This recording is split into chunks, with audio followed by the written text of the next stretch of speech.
संदीप ने अपनी माँ के कहने पर गांव में शादी कर ली थी। लड़की का नाम था सुनीता। माँ का कहना था एकदम मॉडर्न बहू नहीं होनी चाहिए, लेकिन उन्हें नहीं पता था कि गांव से आने वाली बहू सुंदर सुशील तो होगी और उसको गांव से बाहर भी निकाल लाएंगे, लेकिन उसके अंदर का गांव कैसे बाहर निकलेगा। शादी के कुछ दिन बाद, माँ टिफिन तो देना जरा। बेटा अब तो स्कूल नहीं ऑफिस जाता है, माँ से नहीं अपनी बीवी से टिफिन मांगा कर। ओके माँ। सुनीता टिफिन ले आओ।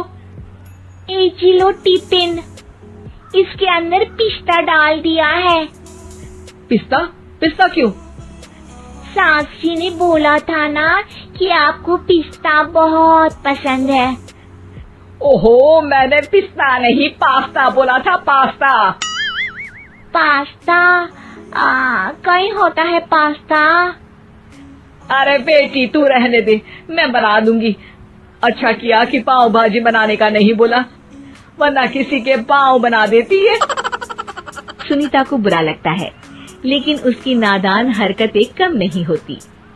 ऐसे ही एक दिन, अरे तुमने ये क्या लगाया है? अरे आप वो फूस फूस करके लगाते हैं ना, वही। डियो? कहाँ दियो? किसको दियो? अरे वही ना जिससे खुशबू आती है। हाँ सही पकड़े हैं। अच्छा लेकर तो आना।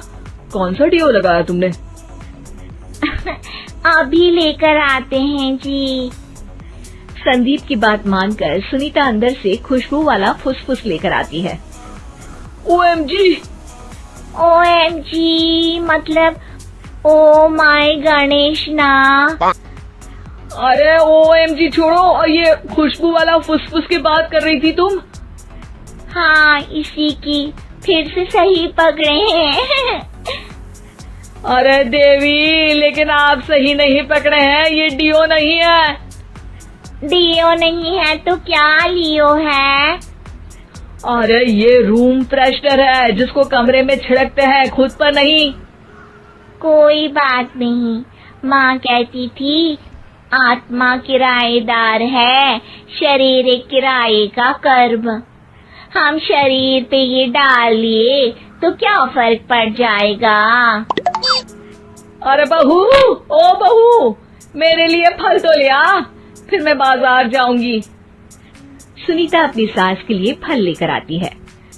अरे बेटा, पपीता, तरबूज और सेब फल ऐसे कैसे खा लूं? काट कर तो ले आ। माँ जी, मेरे गांव में तो खेत से उठा के सीधा खा लेते हैं। अरे ये तेरा गांव नहीं है ना। अरे संदीप, तू ही कुछ समझा देना इसको बेटा।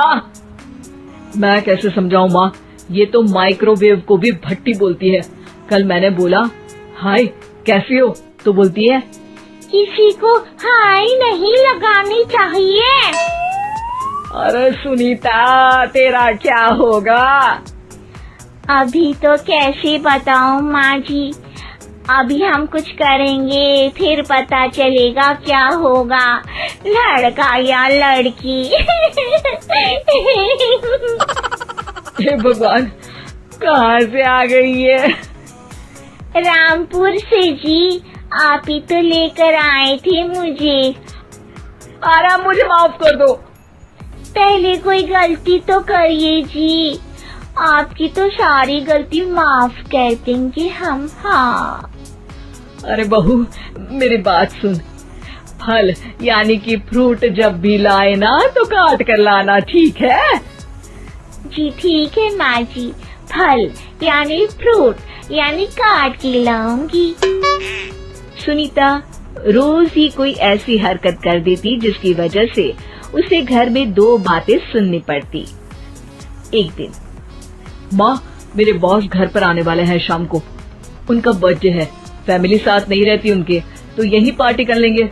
उनको अच्छा लगा तो शायद मेरा प्रमोशन भी हो जाएगा। मैं ना फ्रूट केक लाकर फ्रिज में रख दूंगी और तेरे साथ आज खाना मैं बनाऊंगी ताकि जब साहब आए तो खाने में कोई गड़बड़ ना हो। शाम को जब सारी तैयारियां हो जाती है, संदीप के साथ बड़े साहब भी घर आते हैं। फ्रूट केक तो ले आना बहू, फिर खाना खाएंगे। अरे इस सब की क्या जरूरत थी, आपने बुलाया वही काफी है। सर, आपका परिवार शहर में नहीं है तो हम ही आपके परिवार जैसे हैं सर। इतने में ही सुनीता फ्रूट केक लेकर आती है और बड़े साहब की टेबल पर रख देती है और जैसे ही केक के ऊपर का बॉक्स हटाती है, ओह, ये क्या है? केक तो कटा हुआ है, मैं तो ऐसा नहीं लाई थी। आप मुझे शाबाशी दे सकती है माँ जी, मैंने ही केक काट दिया।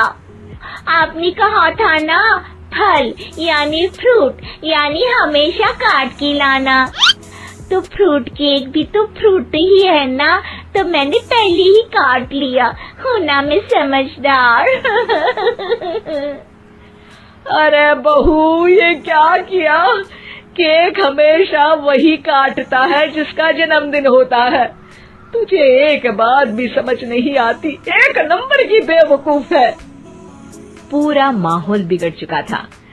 संदीप को लगने लगा था कि साहब उसे प्रमोशन तो दूर की बात है, कहीं डिमोशन ना दे दे, लेकिन साहब बीच में ही बोल पड़ते हैं। अरे कोई बात नहीं, ये इनकी बेवकूफी नहीं है, इनका भोलापन है। बेटा आप कहाँ से हो? रामपुर गांव से। अरे वाह, गांव से? फिर तो आपके गांव में ताजे फल और सब्जियां मिलते होंगे। हाँ, सही पकड़े हैं। हम तो काटते भी नहीं, सीधा खा लेते हैं। मैं ना एक बार तुम्हारे गांव घूमने जरूर चलूंगा। क्यों संदीप, ले चलोगे ना? मुझे गांव घूमना बहुत पसंद है। बस फिर क्या था, संदीप और सास दोनों खुश हो गए क्योंकि साहब को सुनीता ने गांव की बात करके खुश कर दिया था। अब संदीप का प्रमोशन पक्का था। शिक्षा, कभी भी किसी भी गलती पर घबराना नहीं चाहिए। हो सकता है